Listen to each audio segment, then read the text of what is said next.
For Parish President remarks, Mr. Jewell. Thank you, Chairman. Okay, since our last council meeting, we had another tropical storm, albeit this one was a lot less impactful on the parish. Sunday, July 19th, National Weather Service reported an advisory for the Northern Gulf, advising us that Tropical Depression 2 could impact our area later that week. Our EOC began talking with the National Weather Service and GOSTF about potential impacts, and then we held our first meeting with staff officers Monday afternoon. Monday morning, our Department of Public Works crews began their normal pre-storm protocols, checking watersheds, verifying levels at pump stations, fueling generators and equipment, and opening sandbag locations at both Bridge Parks and Battle Lane in Des. We also dispatched crews to cut and blow out critical ditches to help us with potentially high rainfall. With the expected tidal impacts from the storm coming from the east, Lake Maurepas and Lake Pontchartrain crews also started sandbagging operations on Monday in critical areas like up the Bayou Road in Des and prepared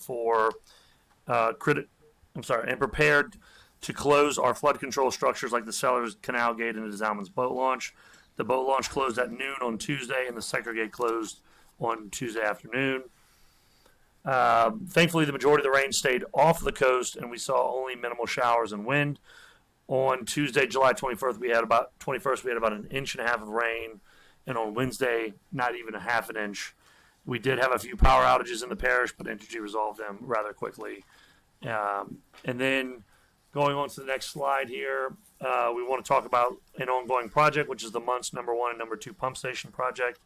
Starting this morning, CC Road is closed to all traffic until August 11th for sea level to pull up the road and lay discharge pipes from Montz number 1 to the spillway. We also had to close the road at Montz number 2 this week for work there as well. The project management team was able to coordinate the two closures to help us minimize the disruptions for the residents in Montz and other folks in the area like in Norco. Okay, crews at the West Bank water treatment plant are changing out filter media in the C plant. This filtering agent is a sand that sinks and traps particles over time, and it wears down.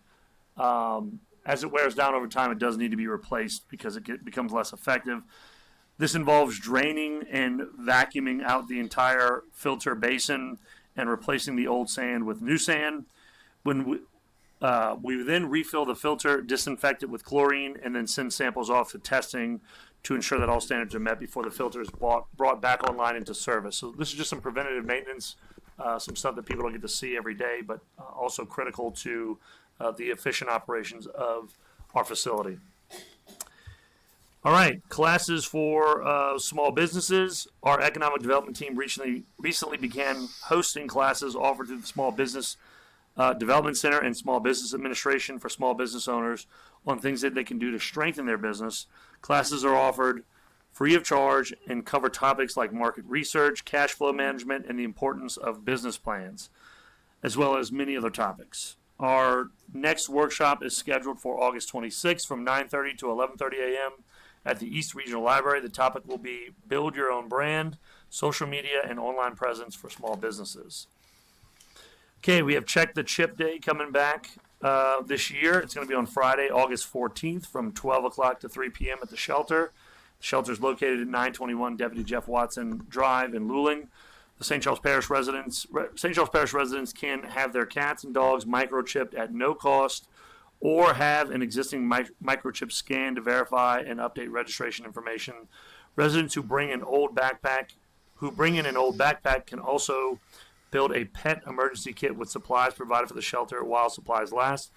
Pets must be on a leash or in a carrier, and proof of St. Charles Parish residency is required. You can bring an ID, a water bill, or an electric bill, some sort of bill that shows that you live within the borders of St. Charles Parish. While registration isn't required, we strongly encourage you to register to help expedite the check-in process on the day of the event. The registration link and more can be found on the press release and our homepage. Work on our sand volleyball courts adjacent to the community center is moving along. We're currently about 85% complete with concrete retaining walls, sidewalk connections, and modifications to electrical conduit stub outs. In the upcoming weeks, we will be installing subsurface drainage, sand for the court, light pole bases, viewing stand concrete, and pouring portions of the sidewalk, and that's going to be weather permitting. This summer, the Community Services Department served 7,107 meals that were fed to children across St. Charles Parish, again, through our Department of Community Services. We appreciate the council's support in this program that we do each year, but we also want to say thanks to the support of the Department of Education, United Way of St. Charles Parish, and our school system for partnering with us to make it happen as well. A huge thank you to the Community Services team who helps make this program possible, the staff there who dedicate their time in ensuring that the kids have access to healthy meals while school is out, which, judging by those numbers, was very well utilized this year.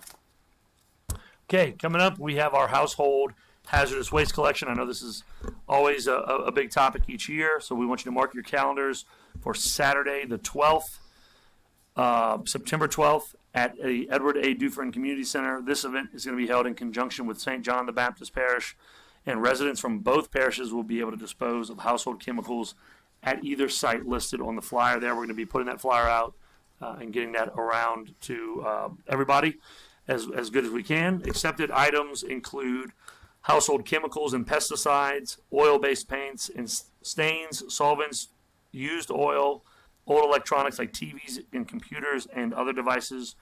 If you need more information, we want you to visit stcharlesparish.gov/HHW2026. That's www.stcharlesparish.gov/HHW2026. Chairman, that concludes my report.